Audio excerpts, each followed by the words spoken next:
Now, now I got it. I was pressing buttons. I started panicking for a minute. Can you hear me? Yes, we hear you. Okay, I'm here. Greetings. Where you calling from? Baltimore.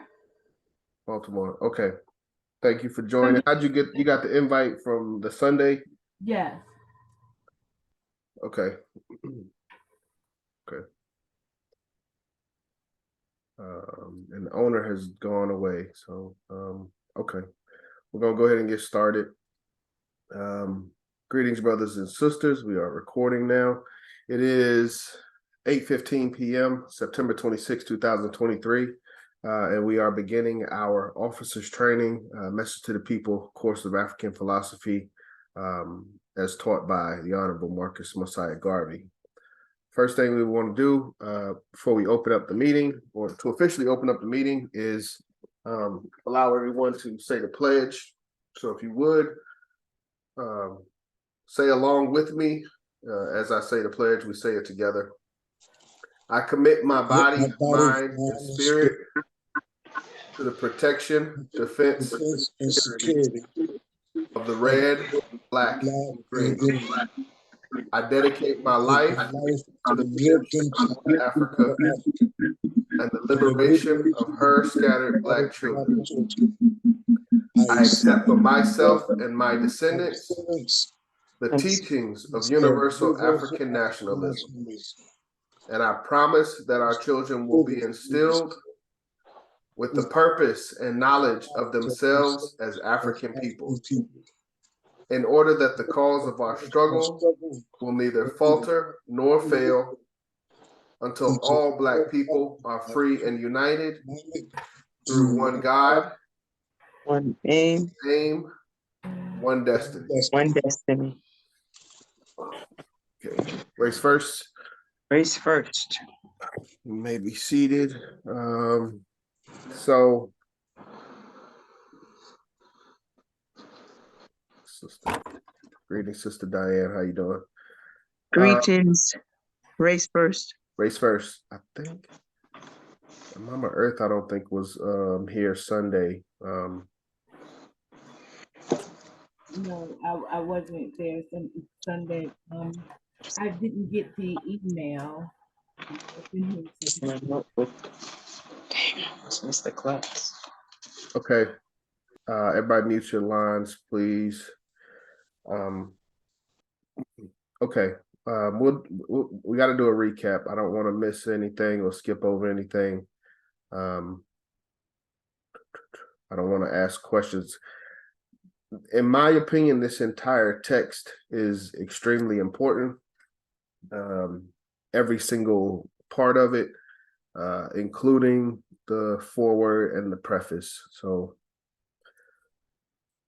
for the sake of clarity, I'm going to go over these again very briefly. Lady President, did you still want to read?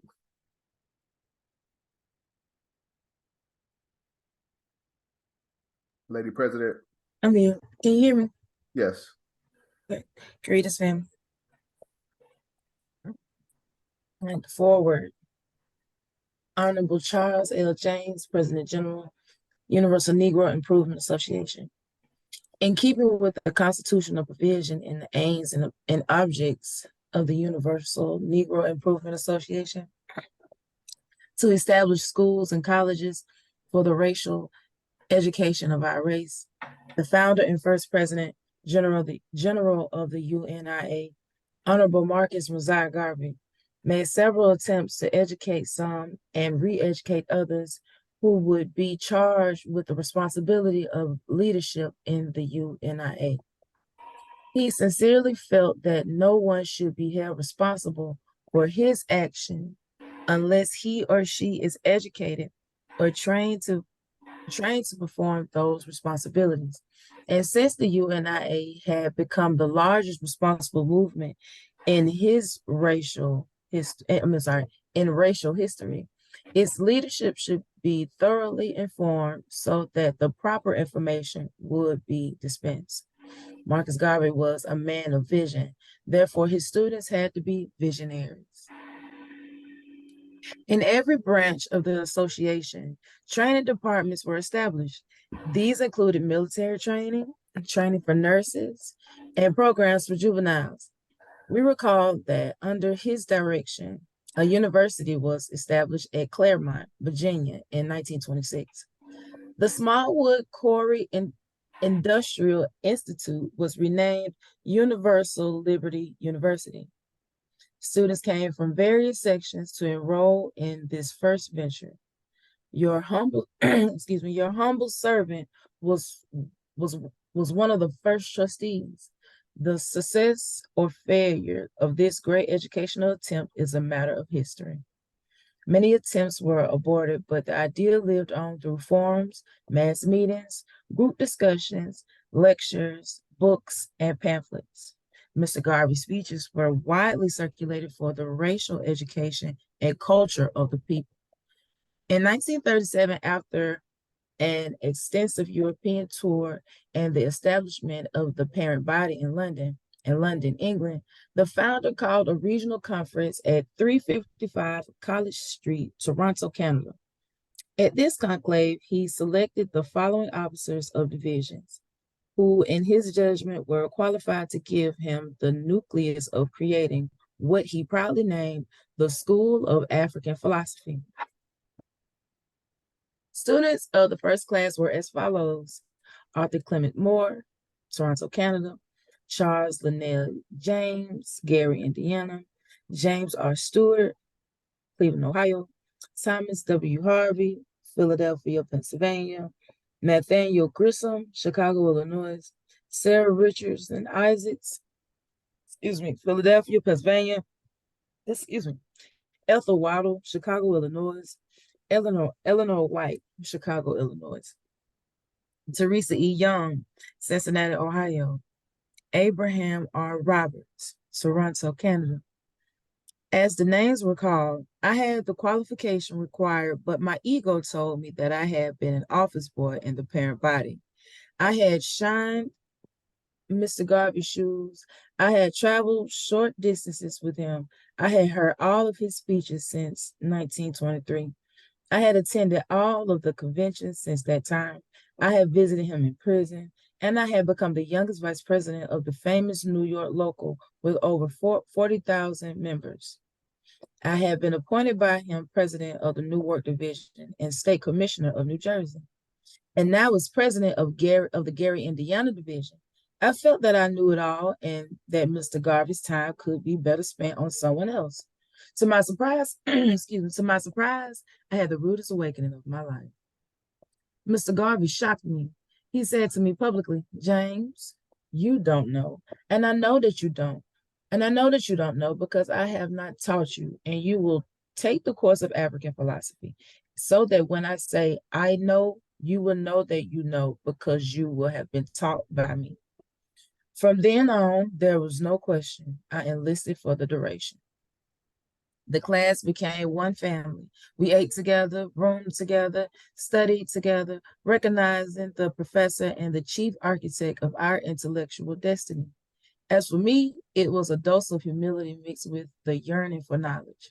For 30 days and nights, with 2 sessions per day, mass meetings at 8:00 p.m., studying until the early morning hours, we had no time for anything else but study, study, study. Then finally came graduation.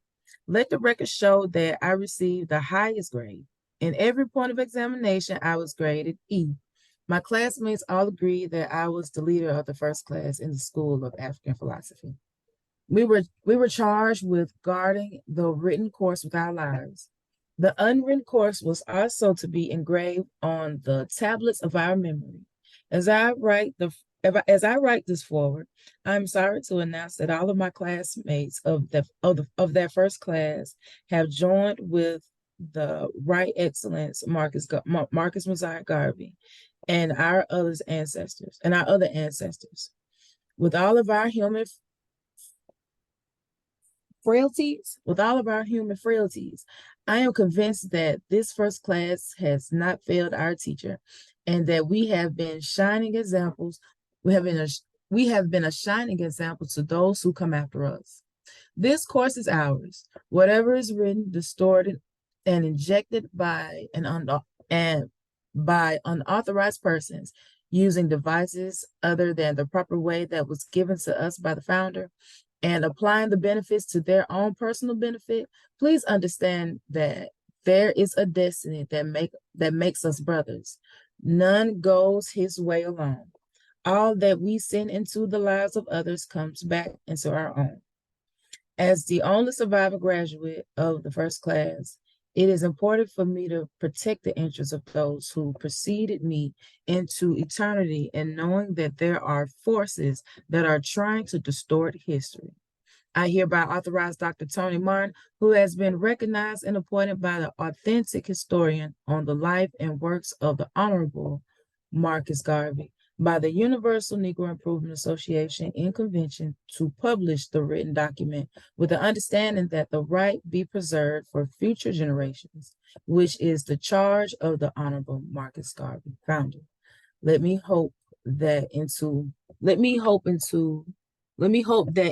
whomsoever hands these lessons fall, that they may use them wisely. For in these lessons there is eternal life for Africans at home and abroad. And in that they testify to God's greatest gift to our race in the person of the Honorable Marcus Mosiah Garvey.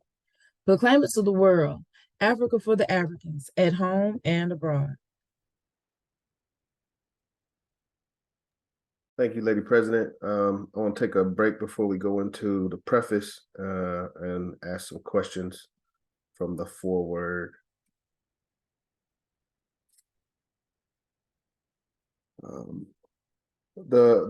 My responsibility, just so everyone is clear, I just consider myself a conduit for this information. I'm not Garvey, I'm not Charles L. James, but they left us this information. And my responsibility is to allow us to, or make it as easy as possible for us to digest this information and apply it to our time. But I'm not trying to input my own opinions. I'm just trying to pull out the statements and the facts that I believe Marcus Garvey and our ancestors wanted us to pull from this information. So first question, and if you know it right off the bat, don't just jump out and say it. Give everyone else a chance to think about it before you just jump out and say it. How many aims and objectives are there in the UNIA? If you know it, just say you know it.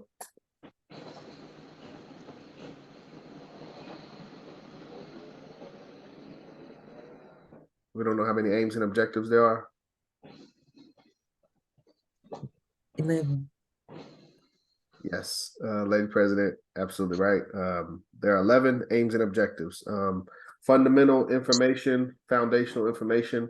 Lesson 3 breaks down each of the aims and objectives, but it's important for us as representatives, as leaders, to at least know how many aims and objectives there are. This is foundational, critical. No matter how far we go as a UNIA in existence, I hope we never drift away from our original aims and objectives. So, second question: what members of the UNIA was the course of African philosophy created for? Who was this course created for?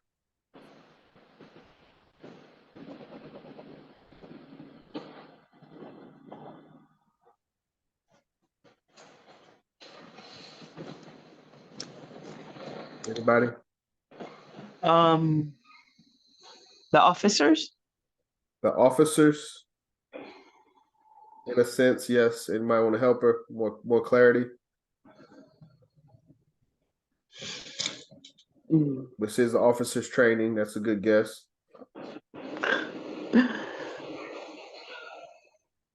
No one? This course is ours. He says that. That's later. Oh, okay. This is like first, second paragraph.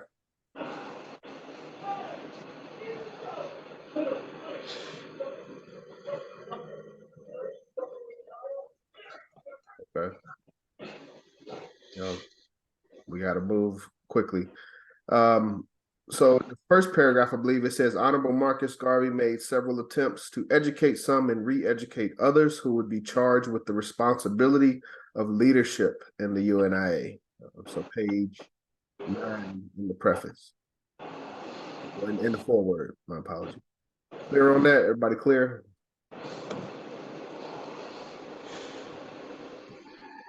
Next question, which branch or division of the UNIA was responsible for establishing training departments?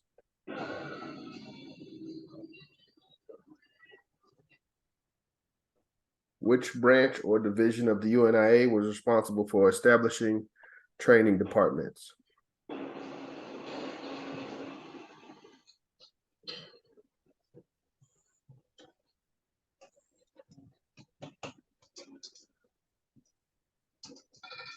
Every branch? Absolutely, yes. And every branch of the association training departments were established. I say that to say, yeah, we all as officers should be responsible for our own training. The Constitution allows us a lot of authority within our jurisdiction. And basically, we can't sit back and wait for things to be done for us all the time. If we realize that there's a need for our organization, for our government in our district, we have the responsibility to provide that. And that's part of the reason why we're doing this course.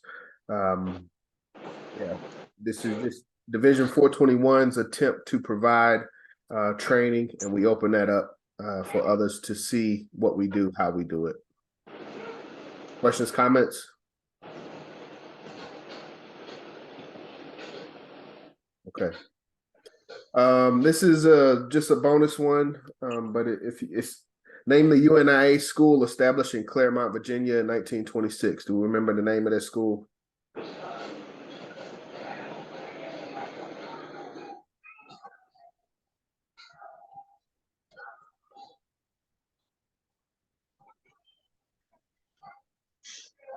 No. The School of African Philosophy. No. It's called Universal Liberty University. It's not a test question. It's just something to keep in mind. But you'll see a commonality of universal and liberty. When you think about Liberty Halls, Liberty Farms, Universal, obviously Universal Negro Improvement Association, Universal African Black Cross Nurses. So the concept of universal liberty is a repetitive theme in the life and teachings of Garvey. All right, back to the course. This is important. What year was the first class of the School of African Philosophy taught? What year did Garvey first teach this course?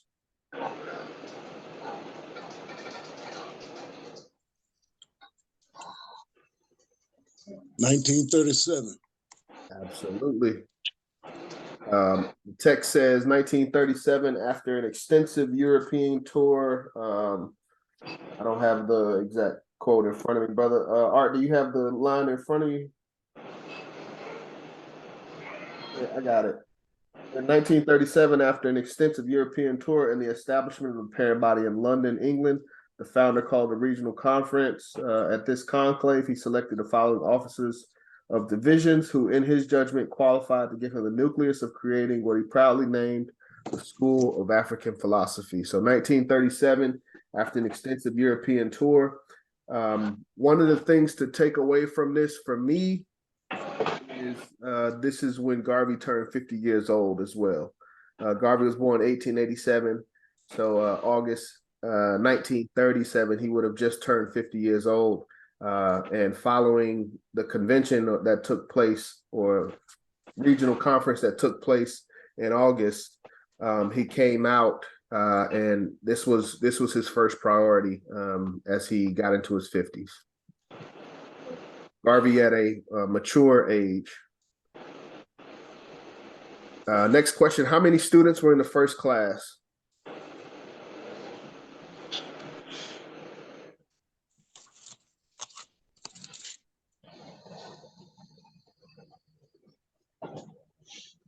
Out of all the millions that Garvey organized throughout his life, first class came down to how many students? 8, 7. 10. 10 is in there. So there were 11 students officially. 10 of them passed the course. Brother Joseph L. Gray of Charleston, Missouri, he continued the course. He didn't pass. I don't know if that's in this. I don't even know if that's in the foreword, honestly. Next question.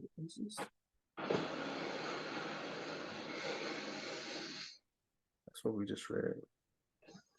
How many students became president generals and what were their names? Is this in the process?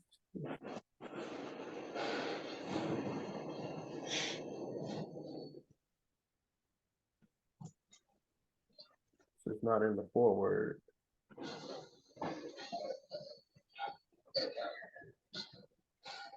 Oh, yes, it is. Yes, it is. Unfortunately, it kind of is. You just got to know it. He didn't say it explicitly, but it's part of knowing the lineage of our president generals.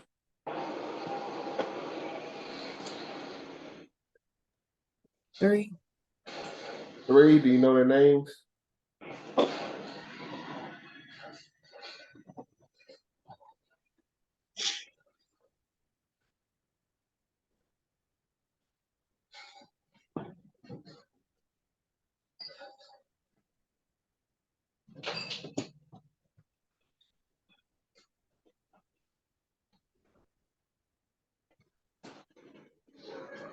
Anybody know their names of the 3 students that became president generals?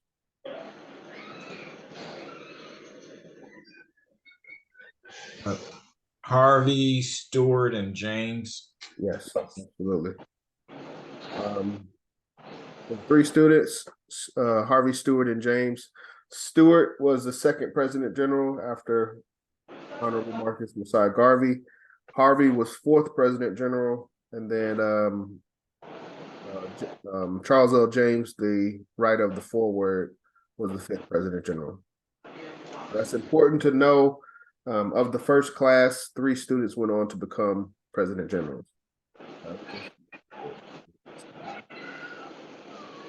Okay, which of the students became the leader of the first class, the one that scored the highest grade?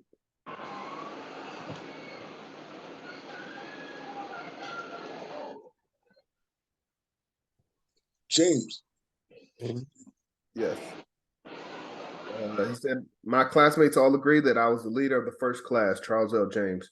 And he's the person that wrote the foreword. So he's the person that authorized, well, we'll get into that. But you should just know that we're doing the best that we can to get the best information. We've got the course from Garvey's best student from the first class. Number 10, why was the best student hesitant to enroll in the course of African philosophy? Why was Brother James, Brother Charles, why was he hesitant to enroll?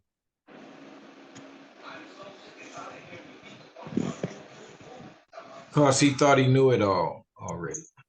There you go. Absolutely. He said, I had the qualifications, but his ego was telling him he had been the youngest vice president in one of the largest divisions. He had, heard or been right next to Garvey since 1923, I believe. So he heard all the speeches, he shined his shoes, and he said that he felt Garvey's time would be better served with someone else. But just a caution for us to, not get caught up in our egos, make sure we stay humble, make sure we continue to seek knowledge. We don't know it all. And Garvey even says in this text, you'll know who has mastered the text by their ability to organize the people. So the best person that knows this information the most is the one that can organize our people the best. This is an extra question, but just something to think about. What was the schedule of the course taught by Garvey, of the first course taught by Garvey, how many days and how often per day did they study? This is just something to think about, something to consider. When we talk about the first International Convention of Negro Peoples of the World, we say that our ancestors worked from sunup to sundown for 30 straight days. And it gives us a sense of pride and a sense of accomplishment, a sense of honor and respect for what they were able to do and what they were able to produce in that time.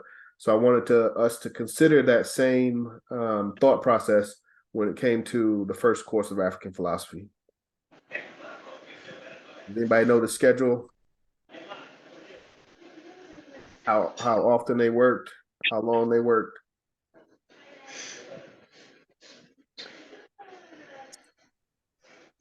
$30 days and nights with 2 sessions per day. Yes, absolutely right. 30 days and nights, 2 sessions per day, and a mass meeting at 8 p.m. Like I said, it's something to consider when you think about International Convention, how, our brothers and sisters ate together, lived together, slept together.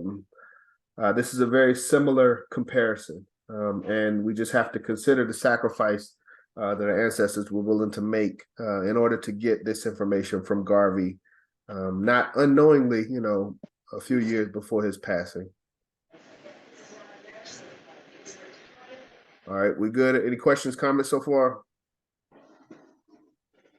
Okay. Who was appointed the authentic historian of the life and works of the Honorable Marcus Mosiah Garvey, and who appointed him? Who was the official historian and who appointed him as historian? Or her?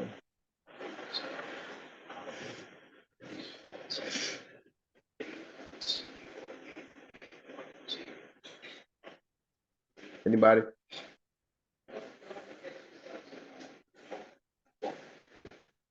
Tony. Yes, Baba James, Tony Martin.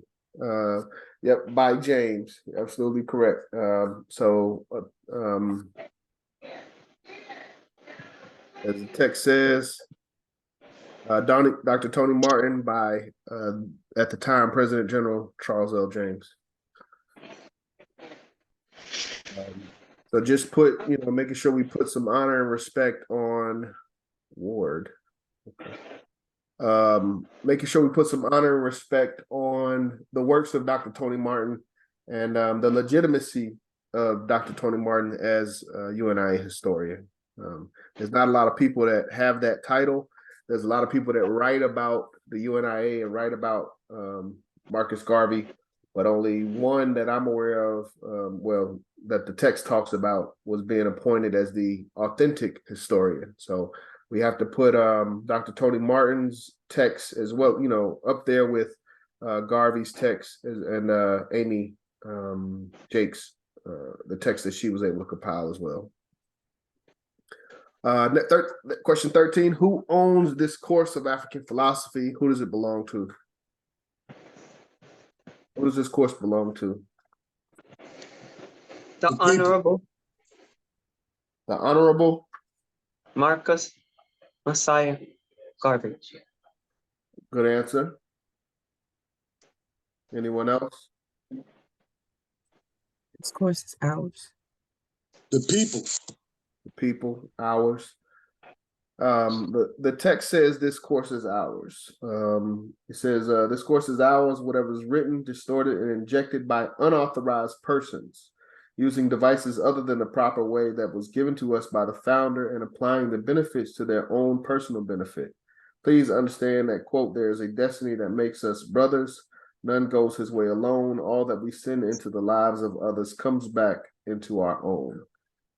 So the text says this course is ours. It's not explicit, but after doing this for a few years and working with different divisions and different levels of leadership, the consensus so far has been the course belongs to the leadership of the UNIA. And that is evidenced by the term unauthorized persons. So the official position right now is officers of the UNIA that have taking this seriously. It belongs to us as leaders. Any questions, comments? Okay. Can I see number 7? Number 7. How many students became president generals? I had that question kind of twice. Are we getting the slides? You should have, yes. Check your email. You should have gotten it this afternoon. I mean, the one you're going over now with the answer. Not with the answers, no. Okay. That's I'm not gonna, I'm not gonna do everything. I understand. Okay. I'm giving the answers is I expect us to take notes. All right. If there are there any questions on the foreword and the importance of the foreword?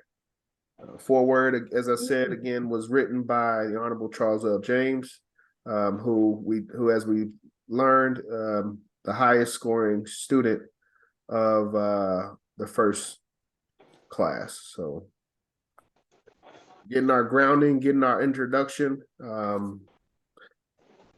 So any questions, comments thus far?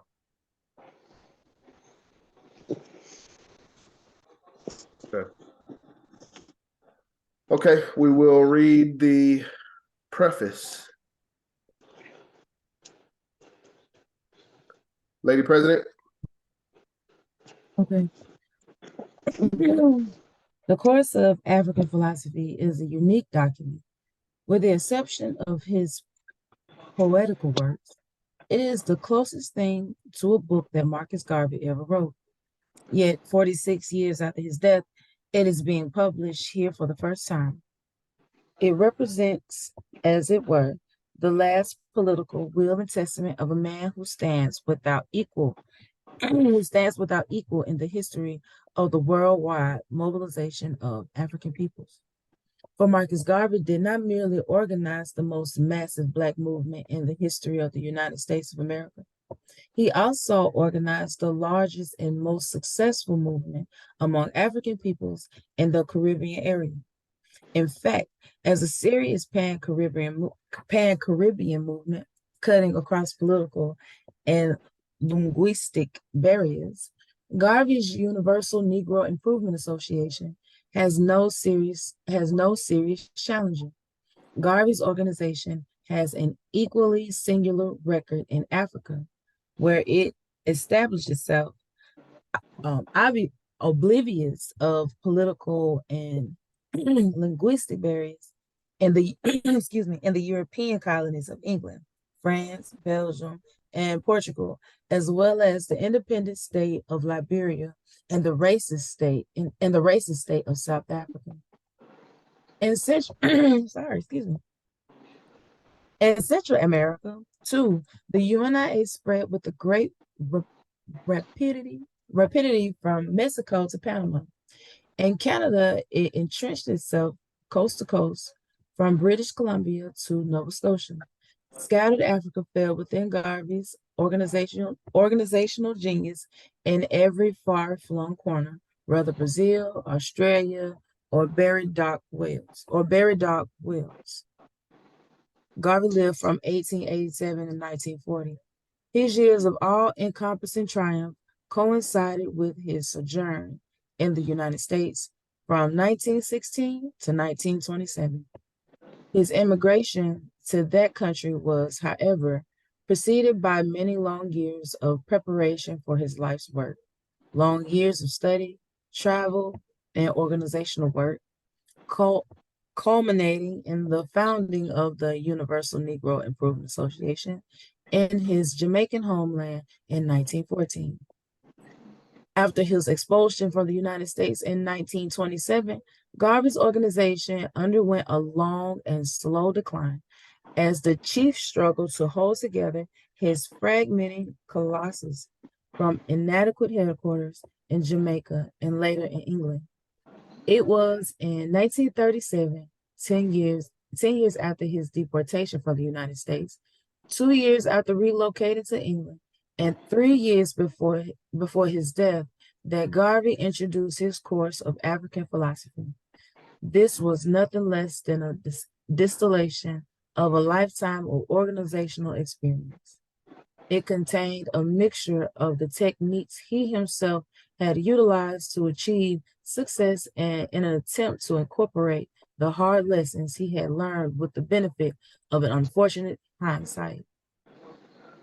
Much of the Machiavellian quality of the document comes from this latter consideration. Garvey had experienced, in a painful way, the treacherous potential enveloped within the human nature. If he had his life to live over, he seemed to be saying, his would be a less trusting, a more cautious approach to people. The immediate purpose of the course of African philosophy was to train a cadre of UNIA leaders who would carry on the great work of the organization after Garvey's death. Garvey designed the 22 lessons in London and took them to Canada, where, from August 24th to the 31st, 1937, he conducted a regional conference for North America members of the Universal Negro Improvement Association. Garvey's initial vehicle for imparting his accumulated experience was the School of African Philosophy, which met immediately after the conference. For most of the month of September 1937, Garvey trained a select group of UNIA organizers from the select a group of UNIA organizers from the North American field. They spent 12 or more hours together every day. They listened to Garvey lectures, they ate together, they did their homework together. During the course of the month, each student was required to write out each lesson in his or her own handwriting. The course described by Garvey as a most rigid system of training covered over 42 subjects. Much of it remained unwritten, for it was in the nature of a confidential in-house affair.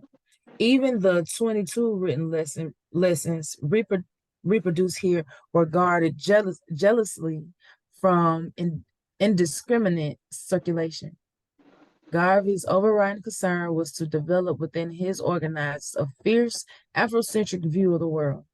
He accepted as given the fact that the white race had imposed its viewpoint on the world, and he thought that African people would have to adopt similar strategies in their own behalf. The race first position would tolerate no permanent allies from among other groups. Whites were to be manipulated where possible, but their propaganda was to be avoided and counteracted. Under no circumstances were they to obtain positions of influence or control over Black organizations. The course, reported the Boston Chronicle after an interview with Garvey, would instill, quote unquote, an independent outlook, a philosophy entirely Negroid, void of anything that will subjugate the mind of the Negro. In the context of a confidential conclave, and with his lifetime of experience behind him, Garvey could be much less guarded in his speech than would have been the case otherwise. While forcefully attempting to lead his people out of the domination of white group, he could accordingly frankly admire their methods. Whites knew exactly what they wanted, and in the final analysis, subordinated much else to their pursuit of racial self-interest. Never, quote, never swallow wholly what the white man writes or says without first critically analyzing it, end quote. He taught in lesson 1, but this did not mean that the African race should eschew the white group's methods. Quote, things that may not be true, end quote. He suggested in the same lesson, quote, can be made, if so, if you repeat them long enough. Can be made so if you repeat them long and often enough. Therefore, always repeat statements that will give your race status and advantage. That is how the white man That is how the white man has built up his system of superiority, end quote. Garvey in his heyday had to contend with white self-interest and opportunism from both right and left.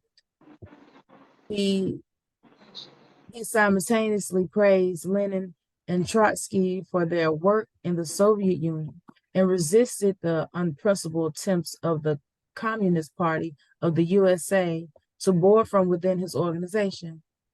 Here, in the course of African philosophy, he presented his students with a rare evaluation of Karl Marx, quote, end quote, communism, he said, quote, was founded principally on the theory of Karl Marx, who knew very little about Negroes and who thought and wrote less about them.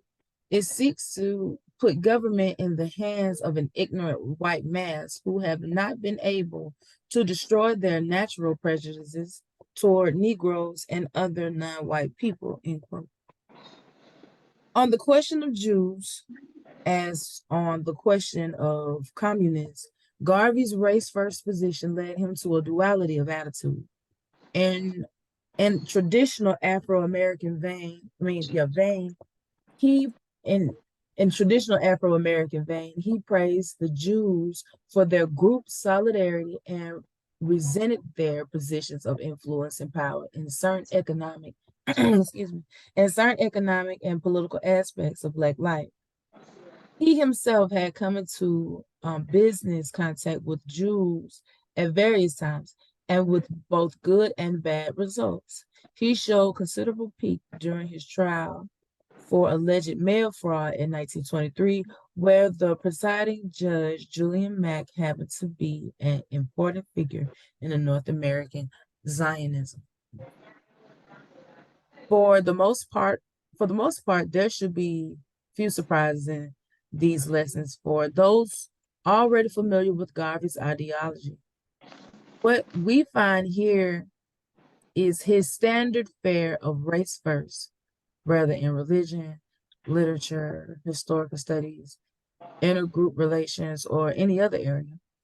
Self-reliance and nationhood.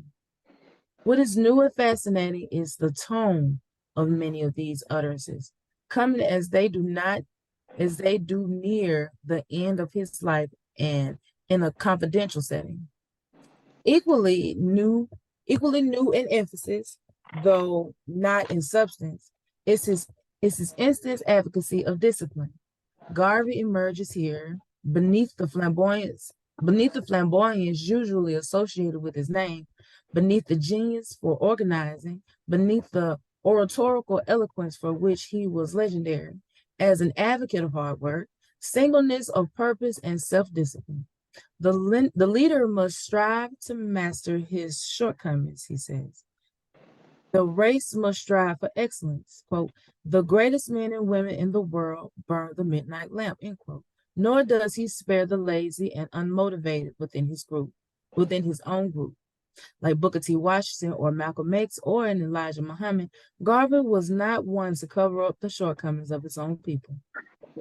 The majority of the Negroes are ignorant, end quote, he says in lesson 21, but the intent, as always, is positive.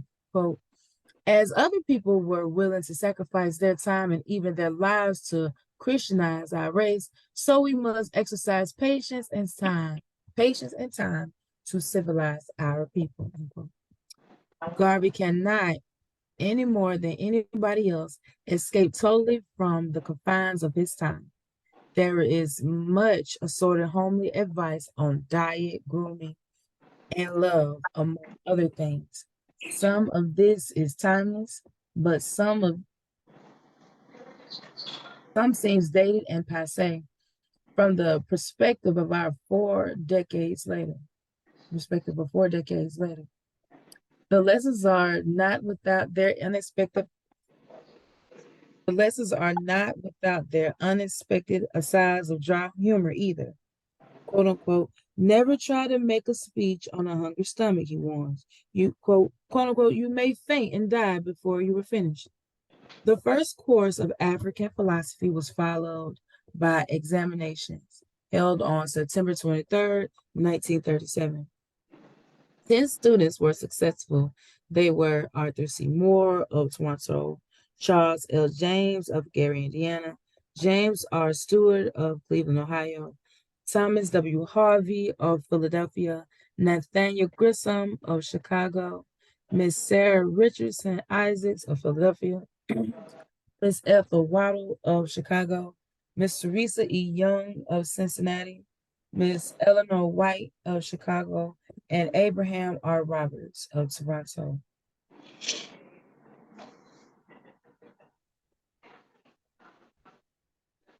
Joseph L. Gray of Charleston, Missouri, did not graduate but was continued as a student. This first group of graduates was immediately sent out as UNIA commissioners to the North American field. Some of them in due course instructed classes in the course of African philosophy. C.L. James taught the course in Gary, St. Louis, and New Orleans. James Stewart offered the course in Cleveland. Three of the 10, Stewart, Harvey, and James, in turn occupied the organization's highest post, that of President General. In 1938, Garvey introduced the lessons as a correspondence course conducted from his London headquarters. His Black Man magazine published the names of 7 graduates in its June 1939 number.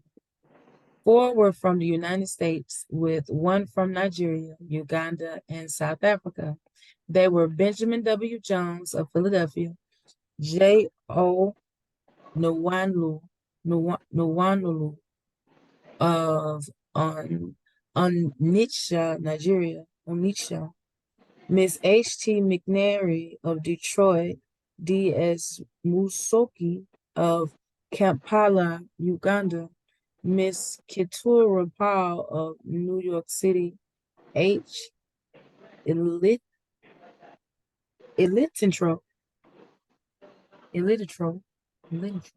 of Cape Province, South Africa, and Miss E. M. Collins of New York City. Names of additional graduates were promised for the next issue of the Black Man, but no further issues were published. Garvey died the following year on June 10, 1940. The School of African Philosophy came at the end of many years of UNIA efforts in the field of education. The organization's original aims and objects in 1914 included the establishment of educational institutions. Garvey's trip to the United States in 1916 was intended intentionally as a fundraising tour for the UNIA's projected agricultural and industrial school in Jamaica. At various times during the 1920s, the organization ran a Booker T. Washington University in Harlem, New York, a Liberty University in Claremont, Virginia, and in service courses for UNIA civil service. Branches in several countries ran elementary and secondary schools. Famous educators and scholars such as Hubert H. Harrison, J.A. Rogers, Carter G. Woodson, and many more were associated with the organization at one time or another. UNIA schools had always had the same ultimate purpose, namely the presentation of an Afrocentric perspective. The School of African Philosophy had itself been in the making from as early as 1934. In that year, the UNIA's 7th International Convention of the Negro Peoples of the World, meeting in Kingston, Jamaica authorized the establishment of a college, quote unquote, college, for the purpose of training leaders who are to supervise the work in different parts of the world. Intelligence, quote unquote, said Garvey, in the course of African philosophy, quote unquote, rules the world, and in ignorance carries the burden. The intelligence of which he spoke was not merely book learning, but the self-interest the self-interested common sense which the race seemed to lack. He expressed it this way in the fictitious father/son dialogue in 1935. Education, boy, is a mighty force. It is the weapon of human control. If you can educate a people in the idea that you have, they will react to your satisfaction, whether the education as a propaganda,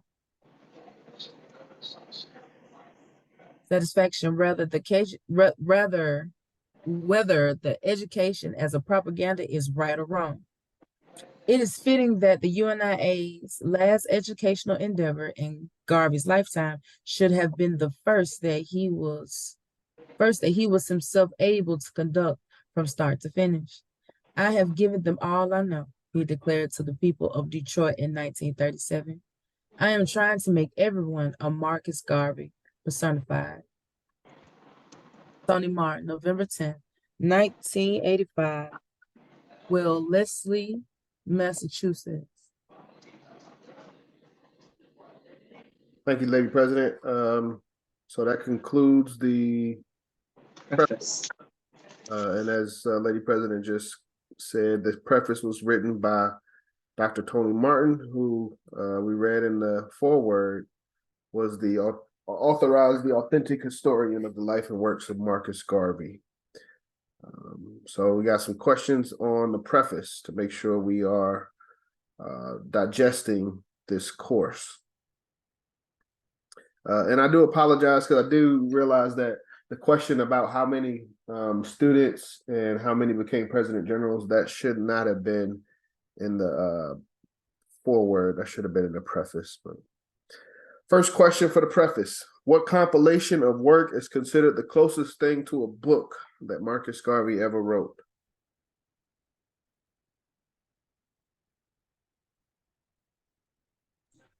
Message to the People. Yes, sir. The Course of African Philosophy is a unique document, with the exception of his poetical works, is the closest thing to a book that Marcus Garvey ever wrote. So again, going back to the importance of this text, Garvey, didn't write, well, he wrote a lot of speeches and lectures, but as far as a compilation, a start to finish, lesson 1 through lesson 22, this is the closest thing to a book that we have that Garvey wrote with his own hand. So that's why I tend to put this book up there with the UNIA Constitution as far as the level of importance. Nothing supersedes this in the Constitution from a UNIA perspective. Philosophies and Opinions is great, but it was compiled by his wife, and it's kind of it's a combination of speeches throughout a different periods of time. From a concise start to finish standpoint, Message to the People, Course of African Philosophy is the best thing that we have. What does the Course of African Philosophy represent? And this is in the editor's opinion. What does this course represent, according to Dr. Tony Martin?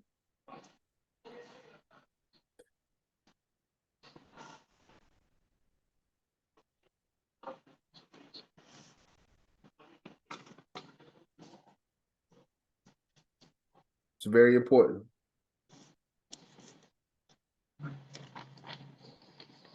An independent outlook, a philosophy entirely Negroid, void of anything that will subjugate the mind of the Negro. That you there, but it's something more fundamental.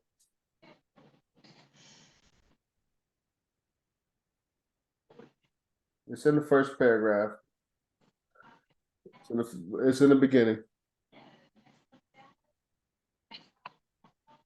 He used the word "it represents."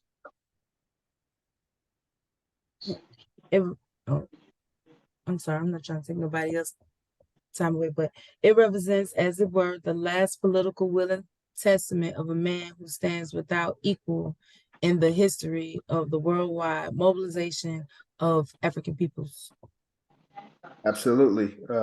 So we, as quote unquote Garveyites, we should take this extremely serious. As the editor says, this is the last political will of Garvey. So if we are Garveyites, if we're followers of Garveyism, I think one of the best things to pick up and continue is, a document that was considered his last political will and testament. So that re-emphasizes the importance of this course, especially for us as officers and leaders, as we discussed in the foreword. What were the years of Garvey's birth and death? And extra if you know the exact dates. When was Garvey born? When did he transition?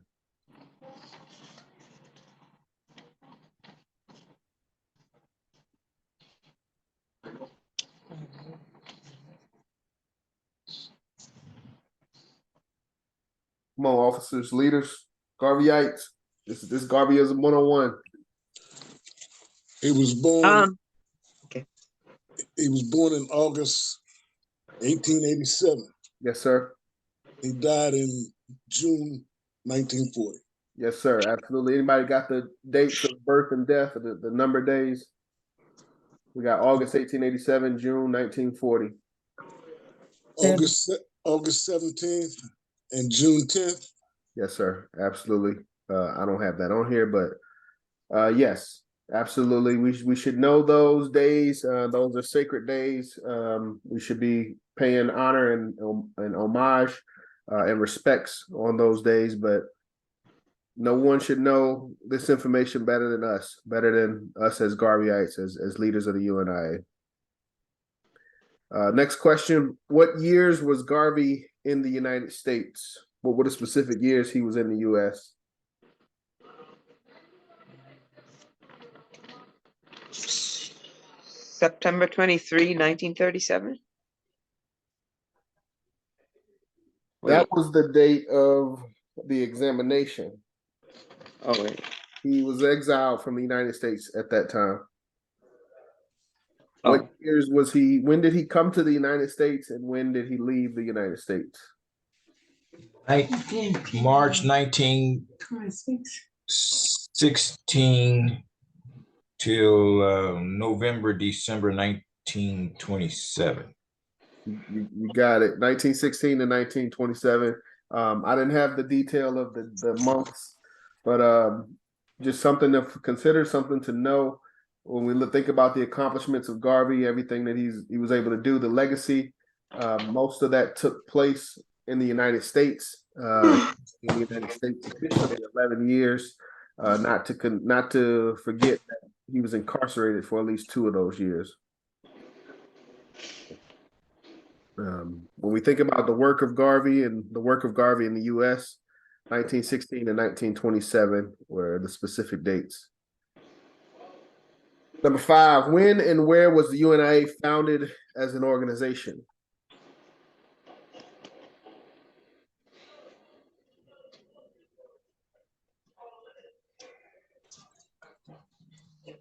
July.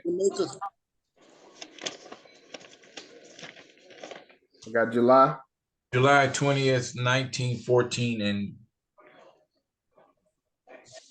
Kingston, Jamaica. Yes, sir. Absolutely. More fundamental information. We have to know our history, and this is our history. Okay, next question. This is maybe a little bit confusion compared to the second question. How does the editor describe what the course of African philosophy is? But the questions come in order, so the answer to this is after the previous one.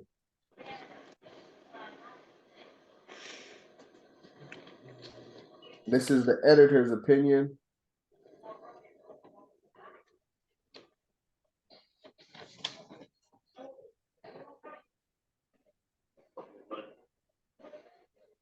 He uses the term, it was nothing less.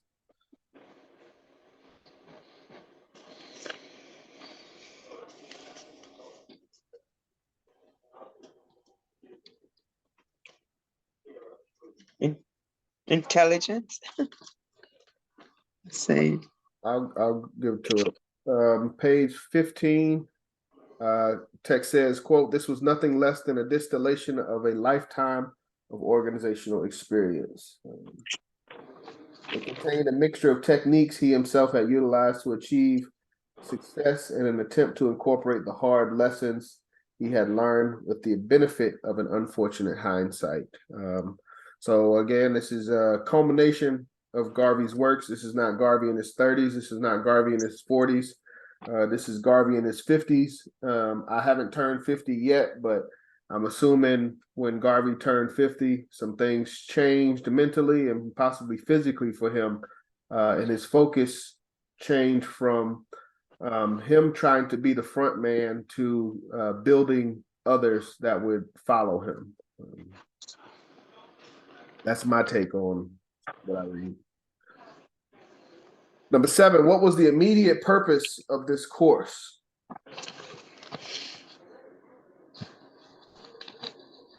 What was the immediate purpose of the course of African philosophy?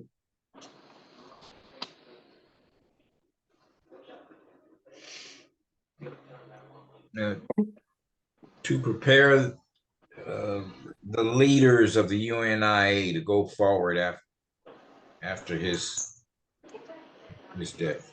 Absolutely. Type at the top of page 16 says, quote, the immediate purpose of the course of African philosophy was to train a cadre of UNIA leaders who would carry on the great work of the association after Garvey's death.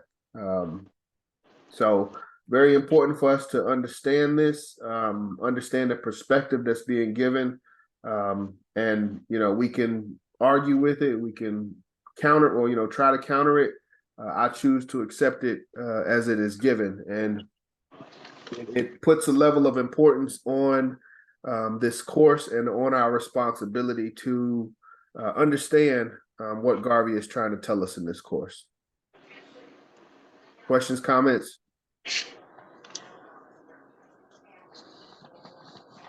Okay, so we understand the importance of the course. We understand why the course was written, who put it together. Now, to get certification, what was the requirement to pass the course or receive a certification of the course of African philosophy taught by Marcus Garvey? What did the students have to do?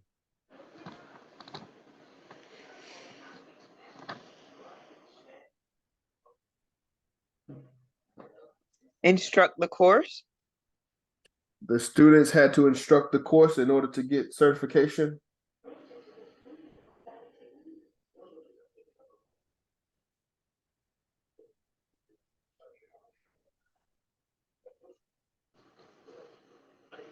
Anyone else?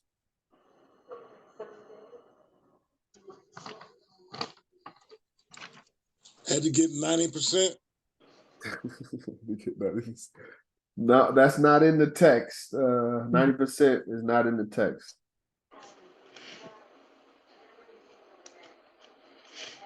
But you're on the right path.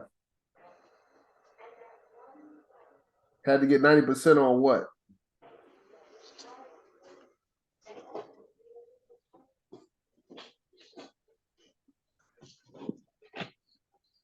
Okay.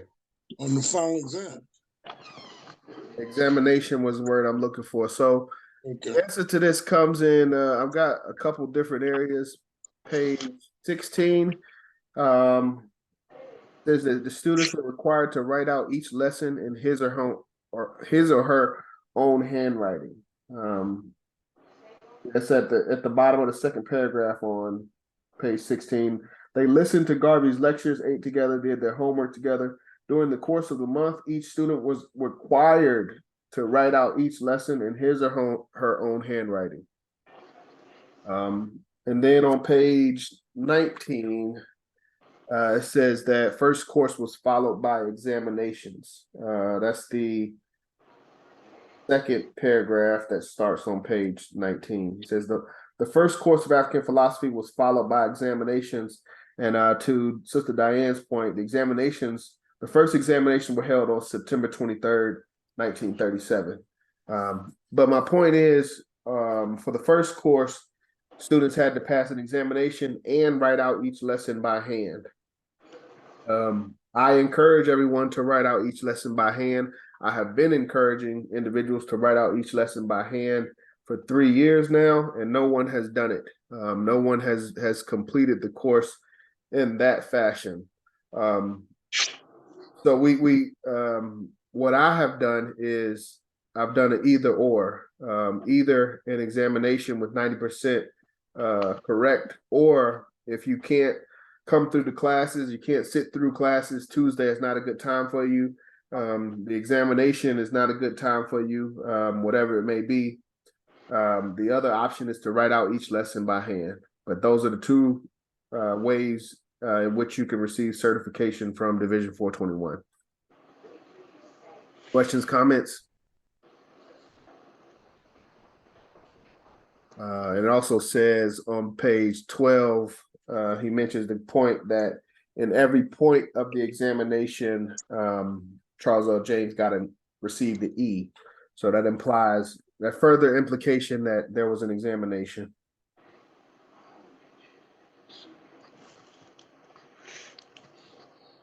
Questions, comments, anything? We good? Okay. Number 9, how many lessons or subjects were there total for the course of African philosophy? And what was the difference in the types of lessons? How many lessons were there total? 22. 22? I think so.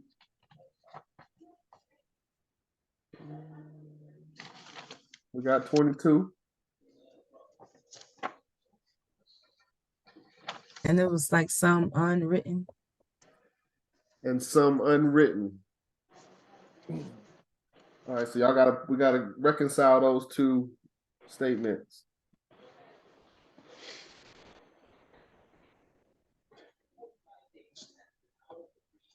How many total lessons were there? It's more than 22. 42. 44, 42. Okay. Even the 22 written subjects reproduce. Even the 22 written lessons reproduced here were guarded jealously from indiscriminate circulation. So there were over 42 lessons. That's in here somewhere. Hold on.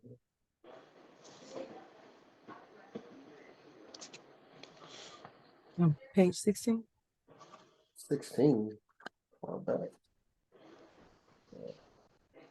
Yes. First, second, third paragraph. The course described by Garvey as a most rigid system of training covered over 42 subjects. Much of it remained unwritten for the nature of a confidential in-house affair. Even the 22 lessons written, reproduced, were guarded jealously from indiscriminate circulation. So there were over 42 lessons, according to Tony Martin. I believe Charles L. James in the preface used the number 42, but that's a little bit of a discrepancy. And since there is a discrepancy, I'll go with the larger number, over 42 subjects. The difference was some were written and some were unwritten. So just keep that in mind. Although there are 22 written lessons, the text implies that this course consists of over 42 lessons. Some of them are unwritten. And as we go through the course, I've gone through this a couple times now, and some of the lessons that are unwritten they deal with like confidence, health, and things like that. But as we go through each of the lessons, they'll become more apparent what the unwritten lessons are, in my opinion. I don't know for sure.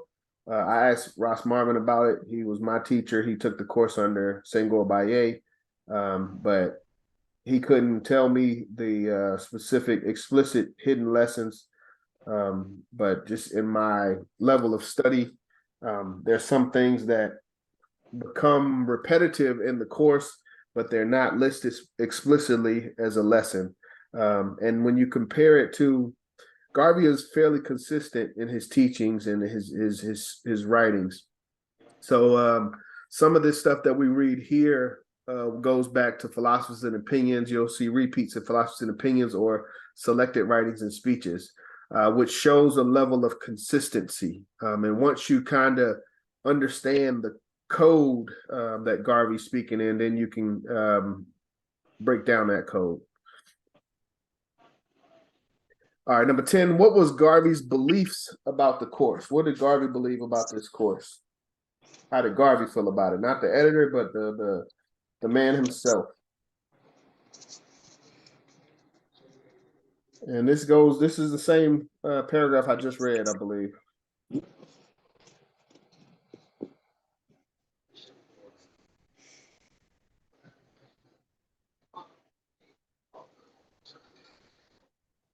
How did Garvey describe the course?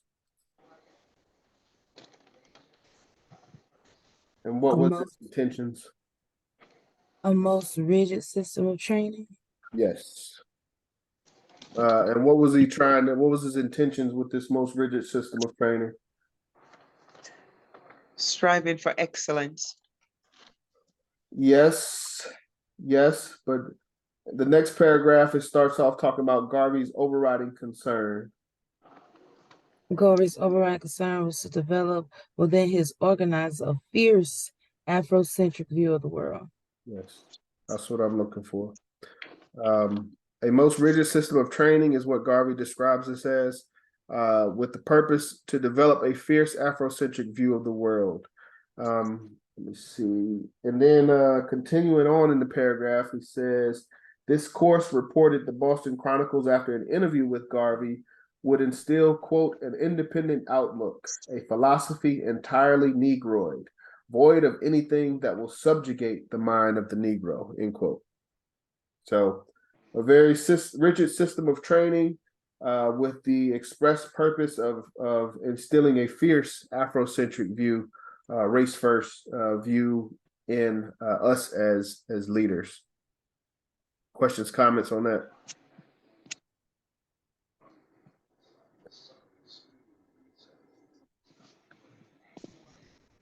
Okay. Next question. According to the preface, how has the white man built up his system of superiority?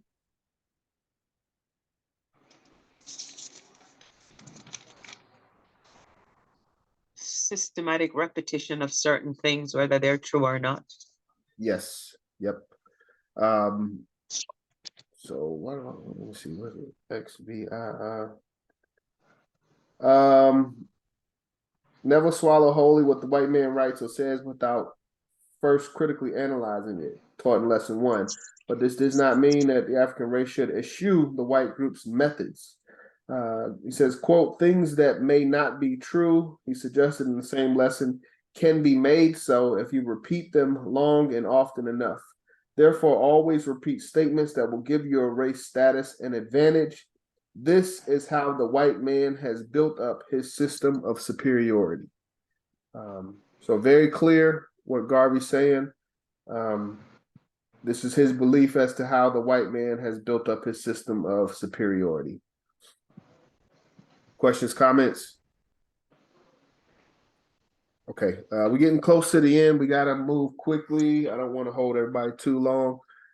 Next question, what was Garvey's view on Karl Marx and communism? He said was founded principally on the theory, he said he was founded principally on the theory of Karl Marx, who knew very little about Negroes and who thought and wrote less about them. Yes. It seeks to put government in the hands of ignorant white men who have not been able to destroy their natural prejudice toward Negroes and other non-white people. Yes. So there's a whole lesson in this text on communism. We will go through that in depth, but generally, right up front, we should understand what Garvey's expressed views on Karl Marx and communism are. And Lady President, you know, right from the book. Questions, comments? Okay. And again, like I said, you know, my job is just as a mediator or a medium, just to bring out what is in the text. I'm not trying to recreate Garvey's opinions or his statements, or but I'm just trying to pull directly from what he's saying. That's the way I like to learn. And I want to make sure we get raw, uncut course of African philosophy. Nothing, none of my opinion. What was Garvey's view on Jews? How did Garvey feel about Jews? What did he say about Jews? He talks about the duality of their attitude. And the first part was that he liked the solidarity, but it was almost like then they had too much, or they wanted to have too much influence and power control. Excellent, Sister Diane. Excellent, excellent. I don't think I have to add anything to that.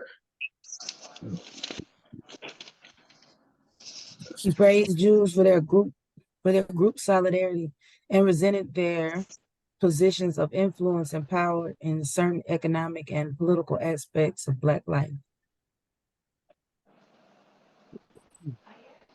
Yes, duality of attitude, a level of respect for the Jews, as well as somewhat, I guess, disgust in certain aspects. Praised their solidarity and resented their positions of influence and power. One thing I want everyone to keep in mind, though, there is a constant comparison between the vision of the UNIA and how Jews operate. Jews, they didn't start out as having geographical boundaries. And this is something that I learned last year when I was going through this with President from Chicago. He reminded us the state of Israel wasn't even a thing when Garvey wrote this information in Garvey's lifetime. But now we know it as a thing. We can't really imagine a history when it wasn't a thing. But these people calling themselves Jews, they worked together. They committed themselves to a specific ideology. And this is before they had a piece of land. And Garvey speaks the same way about Garveyism and the UNIA. If Black people develop a certain mentality to work together and to do for each other, and we can develop laws and policies and cultures and a culture that would promote us to contribute to our own communities without having someone force us to do it, but we do it religiously because it's something that we believe. We could be, as a race, we could do the same thing that Jews are doing as a religion and as a people. But keep that in mind. You will hear a lot of comparisons of Jews in this course and how they do things, and it questions our ability to do similar things, such as education. Jews receive a separate, we all go to public school and things like that, but after that, a Jewish family will have a supplemental education that's specifically for their people. And we as Black people, as Negroes, we should be doing the same thing. All right. Next question. What was Garvey's position on the majority of Negroes? What do you say about the majority of Negroes? They're ignorant. Absolutely. And what else? How do we have to approach them? Address the shortcomings and strive for excellence. Civilize our people. Yes, but the word patience was what I was looking for. As other people were willing to sacrifice, but the intent, as always, is positive. As other people were willing to sacrifice their time and even their lives to Christianize our race, so we must exercise patience and time to civilize our people. Garvey goes into this more in depth in lesson 7, but he talks about ignorance and how ignorance can kind of make an enemy out of an individual just for their lack of knowledge. And we have to kind of understand that as we're going out to approach our people and to work with our people. Any other questions? Want to finish up in about 5 minutes. 15 is the last slide page. When was the second class of course of African philosophy taught, and how many graduates from that class?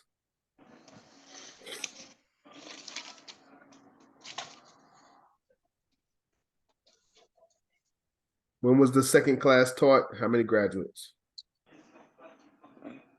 10 graduates. 10 graduates in the second class?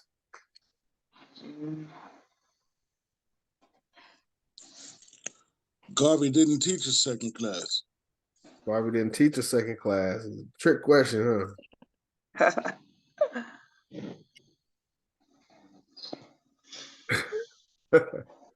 Garvey did teach a second class. He taught the second class in 1938. They graduated June 1939, and there were 7 graduates. The second course taught in 1939 was a correspondence course. So to my knowledge, it wasn't in person, but it was taught. It was in correspondence from his London headquarters. Yes. In 1938, Garvey introduced the lessons as a correspondence course conducted from his London headquarters. His Black Man magazine published the names of 7 graduates in June 1939. So, but to Brother Art's point, he did not teach a third class. That's something that we should know. Garvey, he was only successfully able to teach 2 classes prior to his transition in 1940. First class, as we learned, 10 graduates, had 11 students, 10 graduated. Second class, all 7 that attended graduated. But in total, there were only 17 individuals that were taught this course by the Honorable Marcus Messiah Garvey. So a very special group, very exclusive group. And again, we should be honored, to be attempting to do our best to honor Marcus Garvey and his legacy by taking his course. What was the original intent of Garvey's trip to the United States in 1916? What was Garvey's original intent of his trip to the U.S. in 1916? He wanted to raise funds to open up a school there in Jamaica, similar to Tuskegee. Absolutely. Thank you, Attorney Imhotep. He was intending to do a fundraising tour to open up, as Attorney Imhotep said, a school that modeled Booker T. Washington's Tuskegee Institute. But once he got here, he realized he saw the potential of our people and the potential to organize. And as we learned, he stayed for 11 years before his unfortunate deportation. When was the School of African Philosophy agreed upon by the UNIA, and what were the circumstances in which they were agreed upon? When was this officially approved by the UNIA, and what were the circumstances for its approval?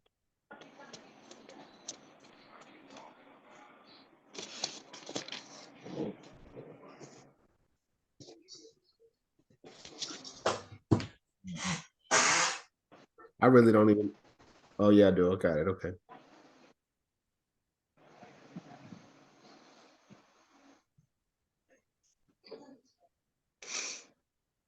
Anybody?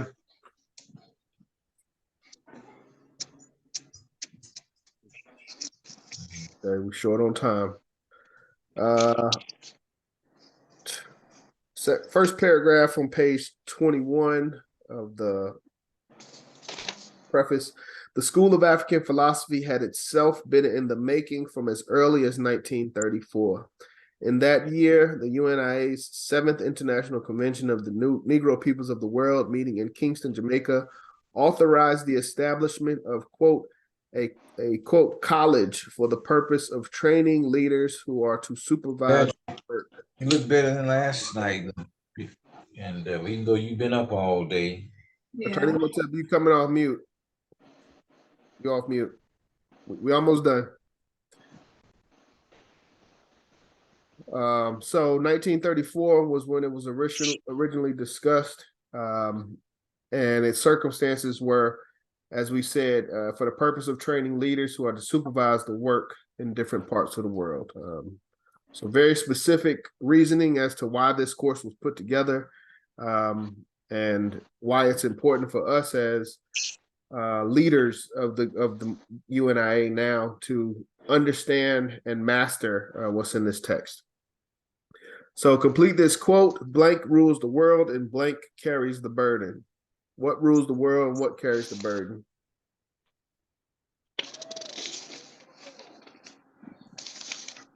Intelligence and ignorance.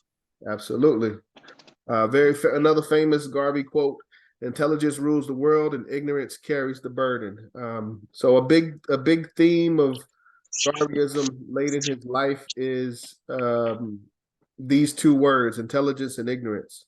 But striving for us to acquire as much knowledge as we can, and to share that knowledge with our other brothers and sisters. But in this text, you'll see that Garvey has a big issue with ignorance, not only from our people, but he also says that the greatest enemy of Black people is the ignorant white people.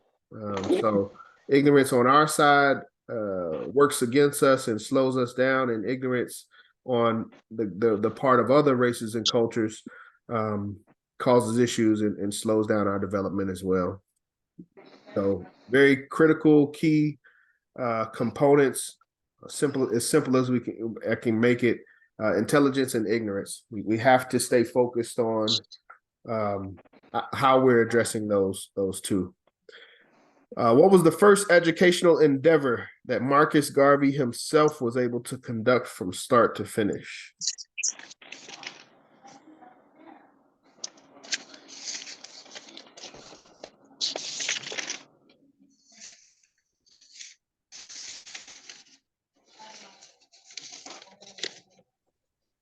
He did a lot of traveling at first to study and learn about the conditions of African people around the world.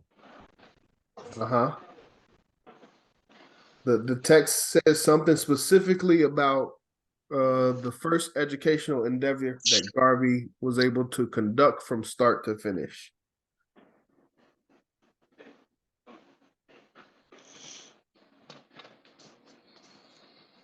He became a printer.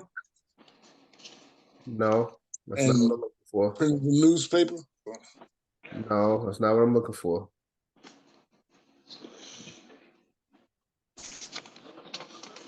Nobody?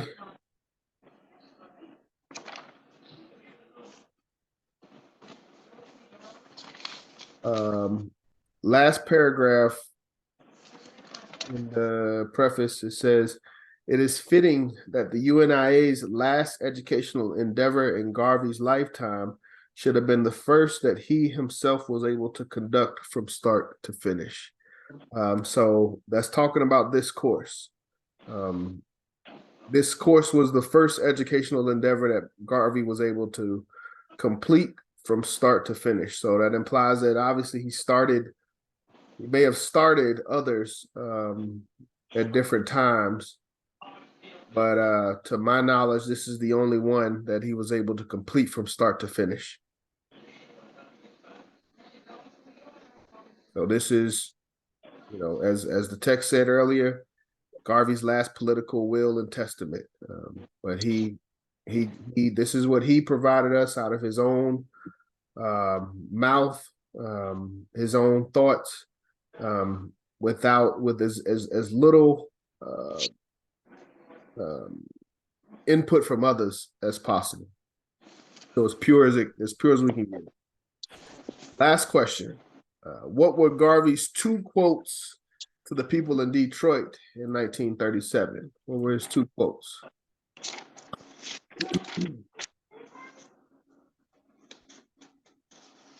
And this is how I summarize this text and the intentions of this text and what we should get out of this text. I have given them all I know.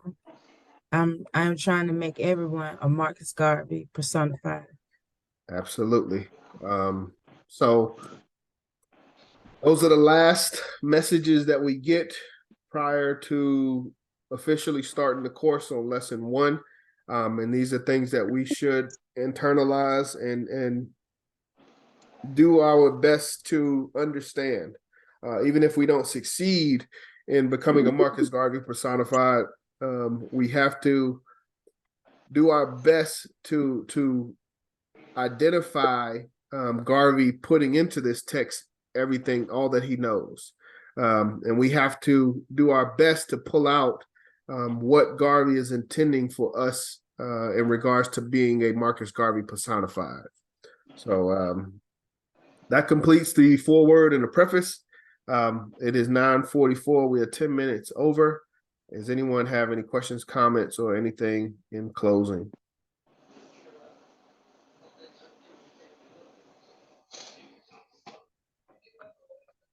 No questions, no comments. Everybody okay? Everybody good? Everybody in agreement with what we've gone through?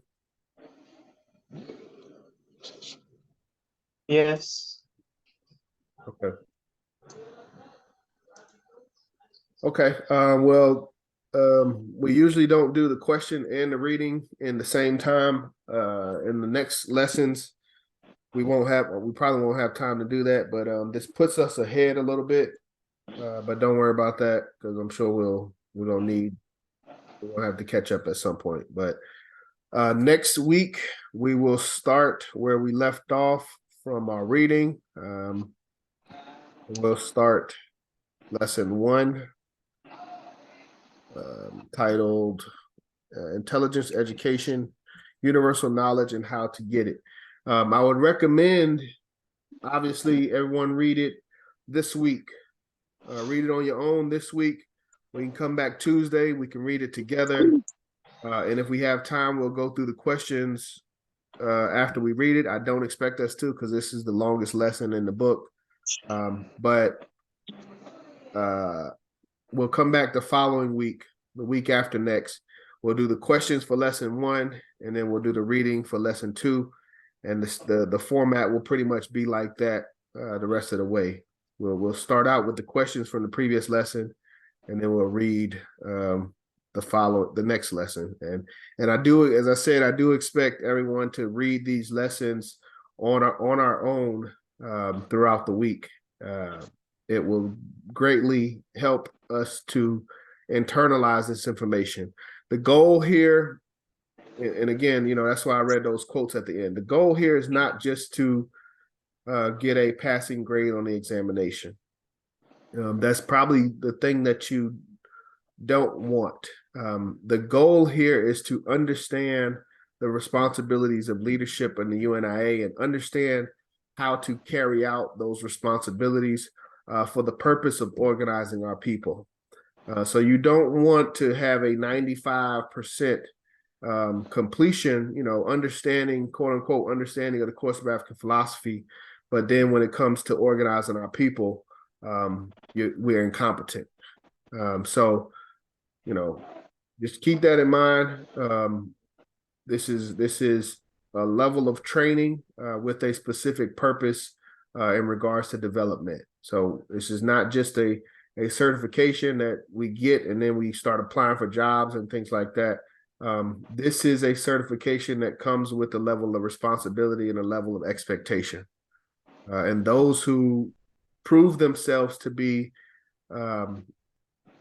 certified students of the course of African philosophy, as I said, there'll be expectations that come along with that, and we'll get to those as we get through each of the lessons in regards to character, in regards to networking, in regards to economy. There's just a lot of responsibility. So it's not just, like I said, we're not just here to get a check mark to say we went through it, but we're here to really understand what it takes. Anything in closing for 9:48? We can close out.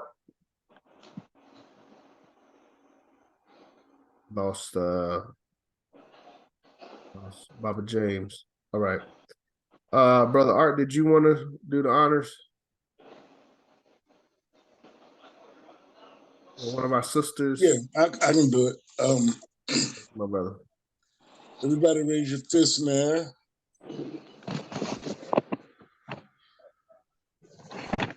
One God, One God. God, one aim, One aim, aim, one destiny. one destiny. Africa, Africa. Africa for the Africans. for the the Africans. Africans. Those at home Those Those at at home and those abroad. and and those. those abroad. Race first. Race first. Race first. first. Go in peace. Executive meeting Saturday. No mass meeting Sunday. We'll come back officer training next Tuesday. We doing business meeting this Thursday, President? Yeah. Brother Mason has kind of been MIA a little bit, but yeah, I think we need to get together.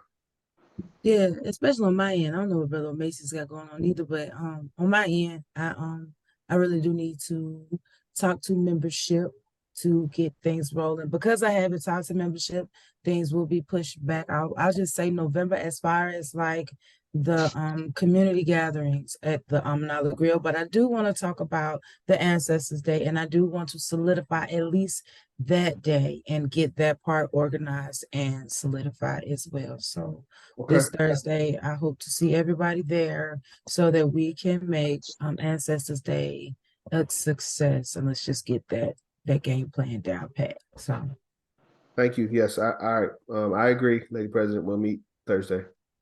okay, y'all go in peace. One other thing, they have HEC, and I'm supposed to. I was invited to HEC to pitch our officers training. As of right now, y'all were on the call Sunday. We're not allowed to share this with other divisions, so I have to fight to share Marcus Garvey's course with other divisions. I got a question, President, before we go real quick, just tap in. Have you ever been over the course with President General? Has he seen how extensive it is? Like, has he seen it? No, he hasn't. He hasn't. I have not. I've been over it with the Minister of Labor. Secretary General went through the entire course. And the third Assistant President General, who serves as the Minister of Education, have gone through it. But maybe Thursday, maybe that's what they want to see is how I present the course and make sure it's within their standards. But I'll have updates after Thursday. But I was just saying that because those meetings may overlap. So we may have to push it out a little bit. So is your is that meeting around the same time as the business meeting, or does it like just overlap, like you said, like it might be at 6 and it might Attorney go over Emotep, do you know what time the HEC meeting is on Thursday? 8 p.m. Eastern time. Okay. So Lady President, I guess we could meet 7 and try to, get some things taken care of in an hour, but I'll have to switch over at 8. Okay, that's fine. That'll work. And I'll try to do as much as I can so it could be speedy. Okay. Sounds good. Anybody got anything else? It's almost 10 o'clock. Hopefully we don't take this long in other meetings, but thank you everybody for your patience. And I'll see y'all in a couple days. Thank you. Good night. Race first. Race first.